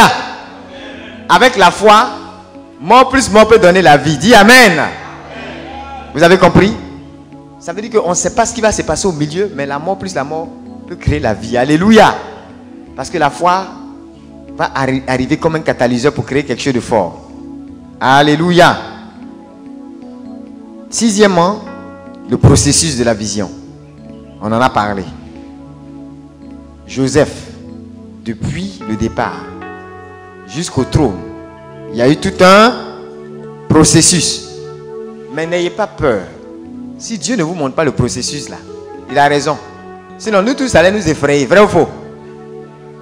Et on allait dire au Seigneur, nous t'aimons dans notre petitesse. Seigneur, la pauvreté est une chose qui est bien. Laisse-nous pauvres. Si on est trop riche, on va se perdre. Petit que tu nous as donné là, c'est bon. Pourquoi? Parce que tu as peur des épreuves. Alléluia. Tu as peur des challenges. Septièmement, les priorités de la vision. Qui sait que la vision a des priorités? Quand tu dois faire le choix, qui peut me dire en général, quand tu dois faire un choix, il choisit entre quoi? Entre quoi et quoi? Dans la vie en général, quand on doit faire des choix, c'est entre quoi et quoi? Par exemple, entre le bien et le... Dis à quelqu'un, pour nous, c'est pas ça. Nous, on doit choisir entre le bien et le... entre le bien et le meilleur. Alléluia! Au sortir de cette retraite, tu ne dois plus être en train de choisir entre le bien et le mal. Dis à quelqu'un, tu vas finir ça. Tu n'es plus bébé. Ou bien, même un enfant, à un certain niveau, là, il sait que le feu, là, ça brûle. Vrai ou faux? Tu n'es pas au stade qu'on te dit, il ne faut pas aller mettre ta main dans le feu. Ou bien, tu es au stade maintenant de regarder et de dire, ça c'est bon. Mais il y a l'agréable et puis il y a le parfait. Qui veut choisir le parfait? Fais comme ça. Alléluia! Donc, ton choix à partir de cette retraite, il y a tellement de bonnes choses qui vont se manifester autour de toi. Mais il faudra que tu choisisses entre ce qui est bien là et puis ce qui est meilleur que cela. Alléluia. C'est pourquoi tous les serviteurs de Dieu que vous voyez, les plus grands en tout cas, regardez bien, ce n'est pas opportunité qui leur manque. La plupart des grands serviteurs de Dieu que je connais, ils auraient pu vivre sans offrande, sans dîme, sans quoi que ce soit de qui que ce soit. Des opportunités exceptionnelles sont devant eux. Il y en a, on leur a dit, tiens entreprise cadeau. Tiens ceci cadeau. Chaque fois ça vient. Mais vous savez quoi? Ils sont obligés de reconnaître que c'est bien. Mais qu'il y a quelque chose de meilleur. Est-ce que tu seras prêt à faire le choix? A dit, je peux sacrifier ce travail-là, même s'il est bien. Vous comprenez? Quand quelqu'un sert Dieu avec son argent, après avoir fini de travailler, c'est une bonne chose. Il y a un qui voulait faire ça. Il dit, mais Seigneur, tu es en train de me dire de tout laisser pour te suivre. Attends, ce qu'il fait là même là, ça ressemble à tout laisser. Il était professeur d'université. Grosse maison et tout. Il mettait tout, je vous dis tout au service de Dieu. Tout, absolument tout. Son salaire, la moitié peut-être c'était dans les choses de Dieu. Et parfois il prenait tout et lui-même il organisait de grands programmes. Il était influent. Déjà, Dieu lui a dit, je te veux tout même. Tout en tout là. C'est ça il veut. Il dit, ah, ça là c'est quoi encore? Qu'est-ce que je fais maintenant que je ne vais pas... C'est-à-dire il ne comprenait pas. Il dit, mais à quel niveau encore? Genre, il fait déjà tout quoi. Le Seigneur lui a dit, mon petit, ce que je vais te faire là, 24 heures même ne vont pas suffire. Alléluia.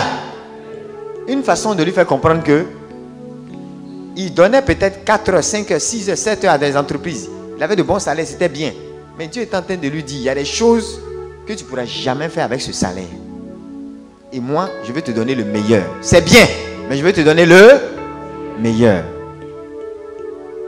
Voilà pourquoi aujourd'hui, Si Dieu te dit, sers-moi, en le servant, tu peux ne même pas vivre avec ton salaire. Dis Amen. Je prophétise sur des gens ici. Au sortir de cette retraite, vous ne savez pas ce qui va se passer en 2015. Je vous ai dit, non? C'est un jubilé pour Israël. Et ça n'arrive pas tout le temps comme ça. On est d'accord? Je ne sais pas ce qui va se passer dans ta vie, mais je prophétise, je te dis la vérité. Ça sera un jubilé pour toi. Ça sera une année de repos pour toi. Une année où la récolte est là pour que tu la consommes sans que tu aies besoin de semer. Dis Amen. Je dis, c'est un jubilé pour toi. Alléluia. Et c'est pas n'importe 7-0. 7 là te dit rien. 70e jour. C'est pas n'importe quelle période. Alléluia. On ne savait même pas ça. Et puis Dieu nous a dit multiplier à l'infini. Oh, c'est ce qui s'est préparé. Alléluia. On n'est pas dans un temps simple. De toute façon, le diable est déchaîné là. Il sait ce qu'il a vu. Je prophétise que tu n'auras plus besoin de t'accrocher à ton salaire. Parce qu'en fait, ton salaire vient par ton boss, mais ne vient pas de ton boss. Qui sait ça? Qui sait que son boss n'est pas l'auteur de son salaire? Ah non, beaucoup n'ont pas compris ça. Hein? C'est pourquoi il y a des lèche-bots. Je vous ai dit, un juge était à table et puis on avait une réunion à l'international. Et puis il y a un gars, un des grands patrons au niveau mondial, là, il parlait, il disait un truc là. Il a dit, c'est pas ici, c'est pas comme ça. Hein? Ça là, c'est pas comme ça. Voilà. Il y a un gars qui a touché mon pied. Il dit, quitte là-bas. Vous dites doucement. Il dit, quitte là-bas. Quel doucement? C'est ça qui est... Et puis, je vous dis, ils vont vous respecter. Ce n'est pas lui qui paye mon salaire. Il ne peut pas payer mon salaire. Il y en a qui ont voulu s'opposer à nous. Mais quand nous-mêmes, on a dit, bye bye là. Eux-mêmes, ils demandent, il veut rester encore. Moi, je ne vous ai pas dit la vérité. Hein? Je ne vous ai pas dit encore. Je ne vous ai pas dit. Moi, j'ai eu au moins 3 augmentations après ma démission. Vous avez déjà vu ça? Vous avez déjà vu ça? Les propositions venaient et de l'entreprise et ailleurs. Pendant même la période de démission. Je suis l'un des rares à avoir fait au moins 10 mois après avoir démissionné. On m'a retenu 10 mois. Un matin, je me suis levé. Et puis je dis à la directrice, multinationale, hein, des gens rigoureux. Je me lève un matin comme ça. C'était pendant la période de crise. J'ai dit, bon, on dit la même là. J'ai dit à des j'ai envie d'aller à la conférence là. Les serviteurs de Dieu, tout ça. Et puis j'hésitais comme ça, j'étais en train de décider devant elle. Puis elle dit, mais si tu es parti, on est parti. Aïe, il n'y a rien de problème. Sur place là, on n'a pas signé papier, rien. Je suis parti. Fais le nombre de jours que vous voulez, je suis revenu. Et on continuait de me demander, tu es parti. Tu es parti. Qu'est-ce qu'on peut faire pour te retenir? Il y a des moments où, c'est-à-dire à cette période-là, je donnais des directives, c'est mes assistants qui géraient. Je leur donnais des directives et puis je m'ai fait la messe. Et puis ça roule. Alléluia. Alléluia. Vous prenez le travail là. Il y en a même, ça va les tuer. Ils sont là, mon patron. Il est là. Non, tel allait dire que j'ai fait tant. Et puis toi, tu es en train de souffrir. Ah! Dis à quelqu'un, c'est pas lui qui te paye. Oh. La provision vient de Dieu. Lui, il n'est qu'un intermédiaire. Regardez le guichet là. De la générale. Quand j'ai mets ma carte. L'argent là, c'est pour moi. C'est pas pour le guichet. Alléluia. Alléluia. Dis à quelqu'un, c'est pas pour le guichet. Même si c'est lui qui a libéré. Ah, quelqu'un n'a pas compris la révélation. Sinon, il aurait acclamé Dieu. Alléluia. On ne comprend pas les principes simples comme ça. C'est pourquoi on souffre. On est là, on est en train de s'emmerder. Je disais à quelqu'un, j'ai dit, ce que vous appelez travail là. 3 ans après ma démission, c'est devenu loisir pour moi. Parce que loisir, bon, ça peut prendre 2 heures, 3 heures, 4 heures maxi par mois quand même. Bon, il y en a même qui font loisir 4 heures par jour. Pour nous là, peut-être c'est 4 heures dans le mois. Mais attends, quelqu'un est assis tous les jours au bureau. Ce que ça lui rapporte là, toi tu as ça en 4 heures, 5 heures. Ça ressemble à loisir, non? Et tout le temps là, tu es dans l'œuvre de Dieu. Et puis tu as ce que lui, il a tout le temps. Toi, tu as ça. Ça ressemble à loisir. Je prophétise sur quelqu'un. Ce que tu appelles ton travail maintenant sera tes loisirs bientôt. Vous pensez qu'il m'amuse? C'est pas tout on dit. Alléluia. C'est pas tout on dit. Il y a des choses, si on vous dit, vous allez dire non, lui là, il est rassasié. Vous allez avoir peur même de venir faire des offrandes au Messie, à Fidmi et à Hébron. Non. Parce que vous allez vous dire, mais si l'homme là, il se lève là, ça va être dangereux. Mais vous savez, Dieu ne peut pas tout faire par nous. Et puis il ne doit même pas tout faire par nous. Parce qu'il a décidé de te bénir. Dis Amen. Donc il y a des choses, il faut qu'il passe par toi. Il y a des choses, Dieu ne passera jamais par moi. Vous comprenez? Dieu ne passera jamais par moi. Est-ce que vous savez ça? Il ne passera jamais par moi. Parce qu'il faut qu'il te bénisse. Je dis et je répète. Ce que tu appelles ton travail maintenant, y compris ton salaire, c'est-à-dire le travail que tu appelles travail maintenant, ça va devenir tes loisirs bientôt. Parce que Dieu veut se servir de toi. Et il veut que tu lui donnes plus de temps. Alléluia. Plus d'énergie. Disons même toute ta personne. Alléluia. Mais comme travailler n'est pas mauvais, comme ce que tu gagnes là, c'est pas mauvais, et que tu insistes, ça va devenir loisir. Dis Amen. Ça veut dire que le salaire que tu as là, bientôt, certains, en 3-4 heures par mois, ils vont avoir ça. Je ne vous ai pas dit, pendant la crise, j'étais assis. Il y a quelqu'un qui m'appelle, on a un truc là. On a marché à telle entreprise là. On doit faire un appel d'offres. On est en compétition à tant. Il paraît que ce domaine là, tu es un peu fort. Hein? Je leur donne des conseils. Tac. J'ai envoyé peut-être 1-2 heures. Ils ont eu le marché. 600 000. Ça là, c'est pas dîme. C'est-à-dire, je lui ai dit des choses qui a fait qu'il a eu des dizaines de millions. Même en 1 heure, il peut me donner 600 000 comme ça. J'ai dit, ça va t'arriver. Je dis, ça va t'arriver. Vous voyez, si on ne fait pas ça, c'est parce qu'on ne peut pas perdre notre temps dans ces choses-là. Mais il y en a parmi vous qui sont appelés à ça. Je vois des gens ici, vous êtes de grands hommes d'affaires, de puissantes femmes d'affaires. C'est-à-dire, non seulement Dieu va vous permettre d'avoir de hauts postes dans des multinationales, mais en même temps, vous aurez de grosses entreprises. Je vous fais une confidence. Ça a commencé. Dis à quelqu'un, ça a commencé. Je parlais avec quelqu'un qui me disait, le temps est arrivé où les chrétiens doivent commencer à avoir leur multinationale aussi. Où on embauche qui on veut. Où il n'y a plus de harcèlement, de bêtises. Et la personne qui est en train de parler est elle-même DG du multinational. Mais Dieu est en train de l'utiliser pour mettre quelque chose en place. Dis à quelqu'un, ça a commencé. Ouvrez bien vos yeux. Vous savez, c'est pas parce que tu ne vois pas quelque chose que tu vas penser que ça n'existe pas. Ou bien? Oui. Tu dis non, le Japon n'existe pas. Les États-Unis ne font pas partie du monde. Parce que toujours tu te balades à Benjerville. Ce n'est pas parce que tu ne vois pas les États-Unis que ça veut dire que ça n'existe pas. Toi, tu as Benjerville, d'autres ils sont allés là-bas. Tu comprends? Donc, je vous dis que ça a commencé. Dis à quelqu'un, il faut serrer la ceinture. En tout cas, vous pour qui c'est le domaine là, ce qui arrive là, c'est trop dangereux. Oh. Mais attendez, si Dieu ne peut pas aller trouver, moi-même souvent j'ai mal. Il dit, hey, Seigneur, toi aussi tu exagères. Toi-même tu as dit, on n'a qu'à tout laisser. Mais pourquoi dans le loisir là encore, tu nous donnes plus même que... Hein? Mais c'est que, va les bénir. Quelqu'un sera béni ici, alléluia. Le Seigneur dit, mais est-ce qu'eux ils se lèvent pour comprendre ce que je veux faire avec eux? Est-ce qu'ils se lèvent pour savoir ce pourquoi je veux leur donner ça? C'est ça aussi. Si Dieu cherche quelqu'un qui comprend le sens des ressources qu'il lui donne, des provisions, Dieu va terriblement bénir cette personne. Je vous dis la vérité. Et si Dieu ne voit pas, peut-être que c'est les prédicateurs même qui vont prendre pour bénir encore des entreprises. Tiens, quelqu'un, c'est pas normal. C'est vrai, c'est bien, mais toi-même là, tu es assis là pourquoi? Toi qui es censé avoir de l'impact dans ces entreprises-là, qu'est-ce que tu fais? Bon, imaginez ce genre de petit amusement là, que nous on a vécu en quelques temps. Imaginez si chacun d'entre nous vit ça. C'est-à-dire, le jour où on va se réunir comme ça là.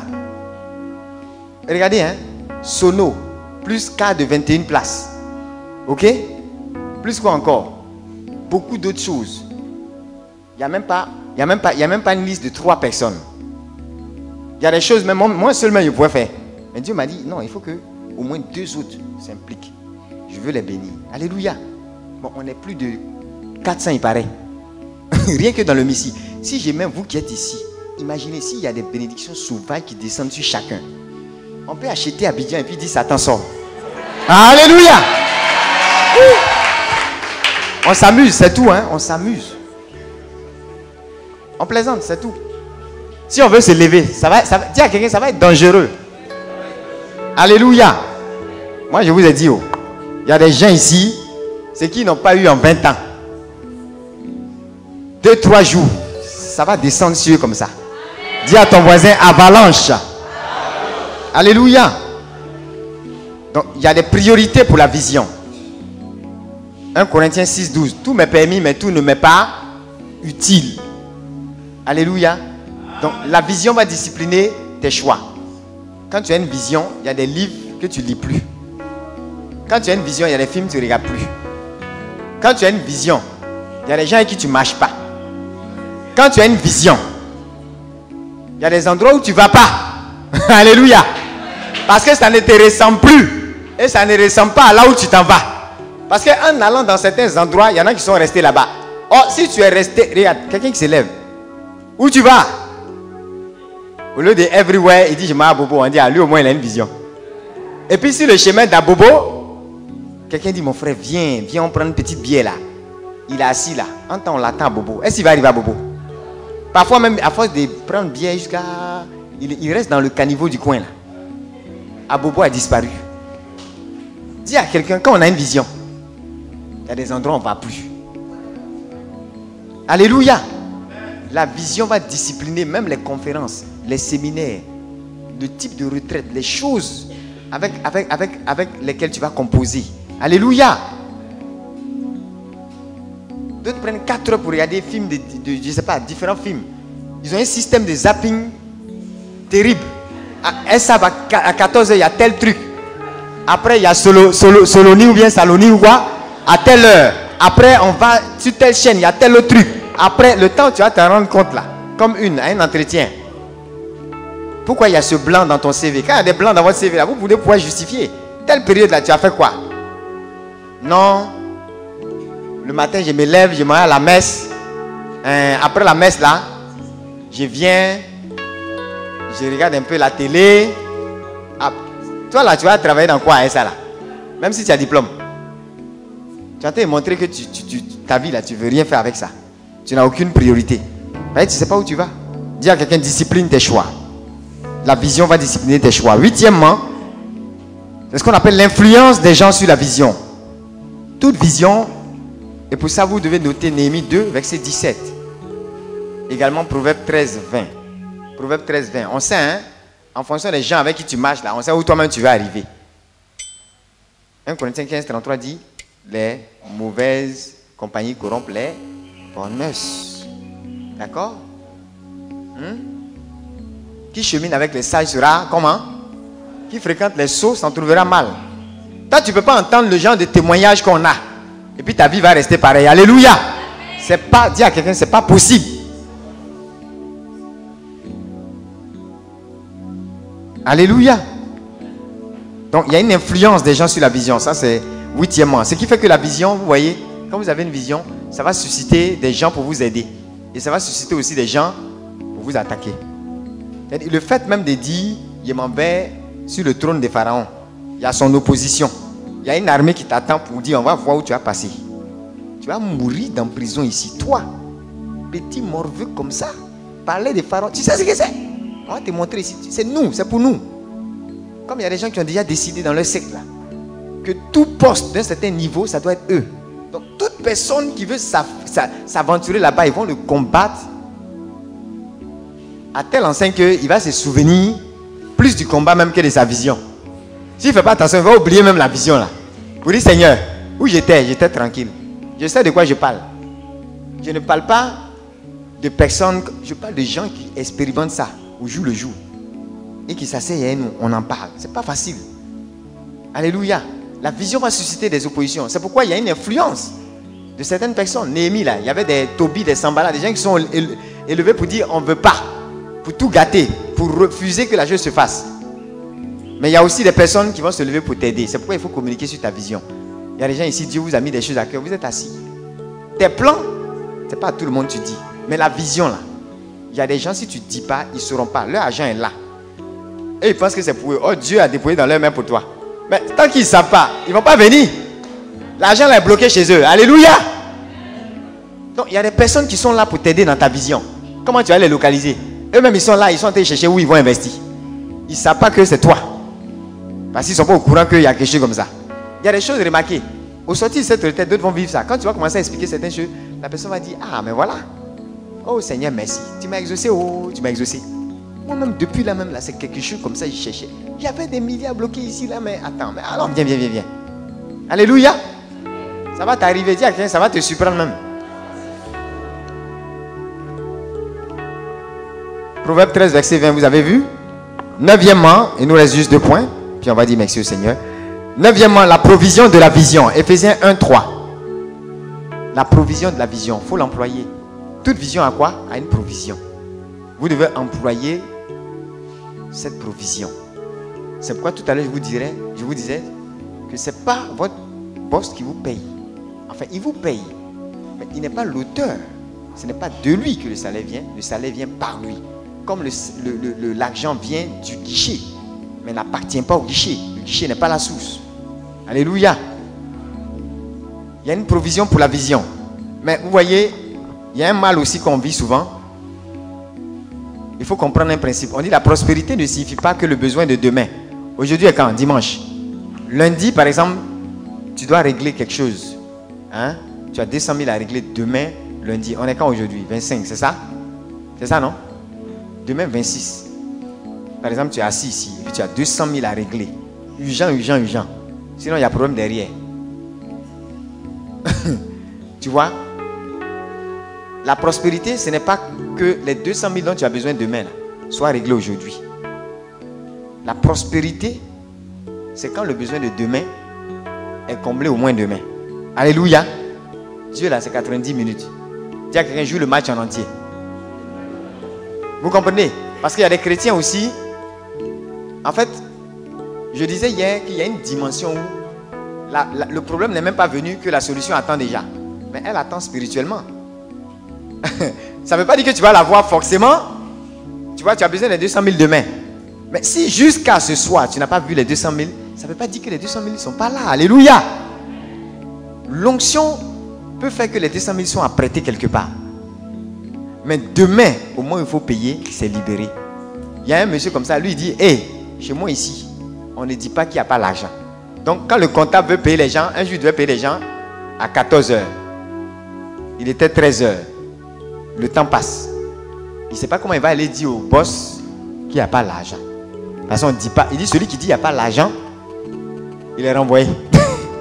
Parce que chez nous ici, il y a un vocabulaire. Mais je vous dis, si dans les entreprises, les gens avaient un certain vocabulaire, il n'y aurait pas autant de sécheresse. Je vous assure, même dans les familles, il n'y a pas riz, il n'y a pas huile. C'est toi-même ta propre bouche là qui fait quoi? Comme on dit, qui finit le riz, qui finit le carburant. Il y a un gars qui lui a dit, enlève tes yeux sur l'aiguille là. Titi, tu t'en vas là-bas, non? Il faut rouler. La distance, il a fait sans carburant. Quand il a mis même le truc, même avec tellement, il a vidé en même temps carburant là. Pour dire que ce qui s'est passé là, c'est miracle. C'est impossible. Je vous ai dit qu'un jour, moi, j'ai roulé, non? Makori, Benjaville, Makori. C'était pas pour retraite. Alléluia.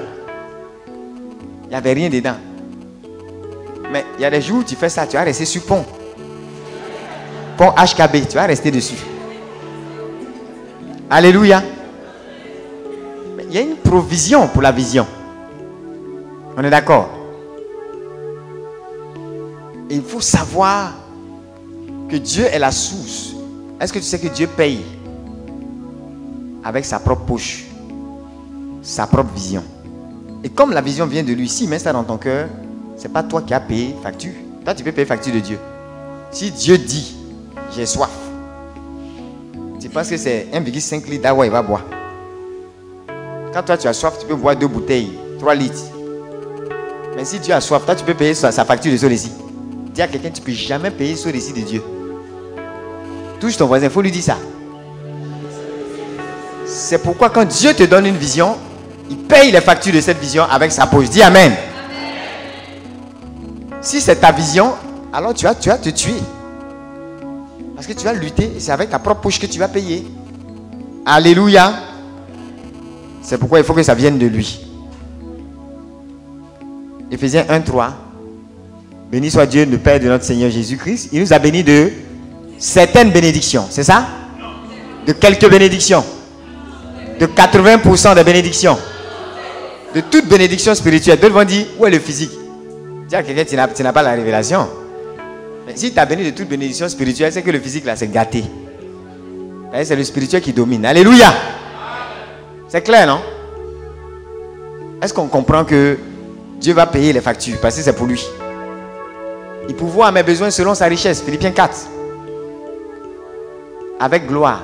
Il y a le style en plus, il met la manière. Alléluia. Avec gloire. Selon lui, sa richesse, selon sa poche. Amen. Dis à quelqu'un, ça ne dépend pas de ton compte. Dixièmement, la persistance. Matthieu 24, 13 à 19. Matthieu 24, 13 plutôt. Dis à quelqu'un, l'opposition. L'opposition va te renforcer. Elle ne t'arrêtera pas. Je vous ai dit hier, non? Il a échoué 14 fois. La 15e fois, président. Qui sait de quel président des États-Unis je parle? Lisez son CV. Truffé d'échecs. Lisez son histoire. Échec, échec, échec. Je parle de qui? Abraham Lincoln. Pour vous dire que c'est des faits, c'est des réalités. Des gens comme ça que Dieu a utilisés pour aider aussi à abolir l'esclavage, pour changer certaines choses. Quand vous regardez, il n'y a pas de lien. Mais il faut persister. L'opposition doit te... et non t'arrêter. Faites comme Jacob en Genèse 32, 26. Il dit, mon ami, si tu bouges, si tu ne m'as pas béni, toi ange, tu dis, c'est ange, non? On voit entre nous deux là, qui est plus fort. Tu ne bouges pas. Alléluia. Dis à quelqu'un, bénis-moi ou rien. Il faut être persistant. Avant-dernier point, la patience. Hébreux 6, verset 12. C'est clair, non? Entre le temps où je sème et le temps où je récolte, il y a forcément quelque chose qui se passe. Quand je sème, est-ce que je récolte immédiatement? Jamais. Si c'est maïs comme ça on mangeait, je pense que tu allais refuser.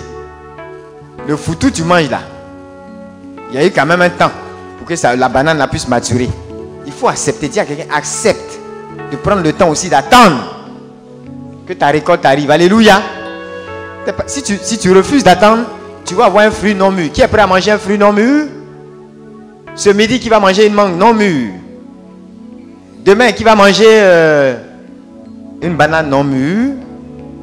Ok, si toi tu passes ta vie à manger à table des choses non mûres, je crois qu'on va t'accompagner quelque part, hein? Pour une digestion et puis voilà, hein? Mais qui aime ce qui est mûr? Bien doux, bien sucré. C'est normal. Regardez les enfants. Même les enfants sont intelligents pour comprendre ce principe. C'est quand c'est mûr là, ils lancent cailloux. Dis à quelqu'un qui est fou. Alléluia. Qui est prêt à attendre? Enfin, le dernier point. Donc, notez Hébreux 6, verset 12. Tous les héros de la foi, ils ont dû être patients. Il y a des personnes, les gens les harcelaient. Il faut que tu fasses ça et je te donne tel poste. On soit ensemble puis je te donne ce poste-là. Au moment où la personne est en train de dire ça, sa lettre est signée il y a 4 mois. Elle ne sait pas. Le gars va faire du chantage. Il y a plein qui ont vécu ça. Quand elle résiste, elle est étonnée. 2 jours après, ça sort. Elle a promotion. Ça veut dire que la chose était déjà suspendue. La provision t'attendait. Le gars allait finir avec toi pour rien. Cadeau. Il est dans le secret, quelque part, il sait.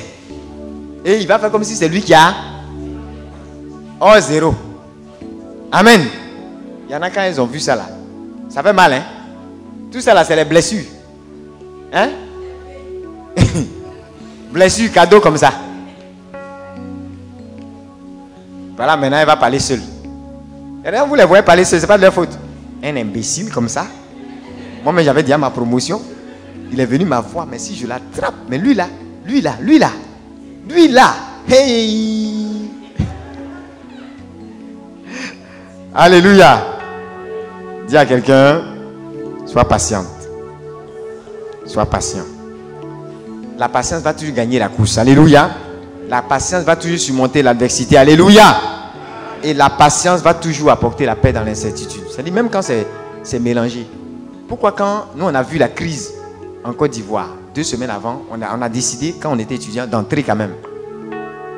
Pourquoi est-ce qu'on n'a pas pris ça comme une révélation pour rester à l'étranger et puis on est entré? Parce qu'on a compris que même s'il y a guerre dans notre pays, c'est notre pays. Et nous on a vu quelque chose de bon sur ce pays. Et dans cette guerre, je vous dis, Israël, ils sont tout le temps dans des combats. Mais les enfants vont à l'école dans ça. Ils sont habitués. Les gens grandissent dans ça, évoluent dans ça, deviennent puissants dans ça. Vous comprenez? Apprenons à persévérer. Apprenons à être patients. Alléluia. Et la patience fait que tu sais qu'il y a crise, mais tu es convaincu de ce que Dieu va faire à travers toi. Parce que tu ne marches pas par la vue, donc tu ne regardes pas les coups de pistolet, les coups de feu, les coups de canon, mais tu regardes plus loin que les yeux ne peuvent voir. Alléluia. Et tu vois quelque chose que les autres ne peuvent pas voir. Parce que tu vois comme Dieu voit. Dans l'invisible. Et dans l'invisible là, on peut tirer et puis toi tu es en train de faire des plans. Ah, on va dire mais lui il est malade. Vous comprenez? 12e point. Et le dernier point, et on va prier. On va se mettre debout, on va prier par rapport à tous ces points. Mets-toi déjà debout. On va prier. Le 12e point, dis à ton voisin, reste connecté à la source de la vision. Reste connecté à la source de la vision. Jean 15, verset 5. On va lire ensemble. Jean 15, verset 5. On va lire ensemble. Regardez même en Apocalypse 1, 8. Il est l'alpha et l'oméga. C'est pas ça? Il est l'alpha et puis il est quoi? Ça veut dire qu'il n'est pas... S'il est l'alpha, c'est qu'il est l'auteur. Dis à quelqu'un, c'est qu'il est l'auteur de ta vision. Dis-lui bien, je ne t'ai pas entendu. Alpha, ce n'est pas le début, ce n'est pas le démarrage, ce n'est pas le commencement. Mais s'il est l'oméga, ça veut dire que c'est lui qui va te permettre d'achever la course. Dis oh yes. Donc, on chante, il est l'alpha, il est l'oméga, mais on n'a pas la révélation derrière. Vous voyez? Apocalypse 1, 8. S'il est l'alpha et puis il est l'oméga là, c'est que tu dois le considérer pour l'accomplissement de ta vision au sortir de cette retraite comme celui qui va démarrer avec toi, avec qui tu dois démarrer, mais aussi celui avec qui tu dois finir. Et celui qui va t'aider à finir et à bien achever la course.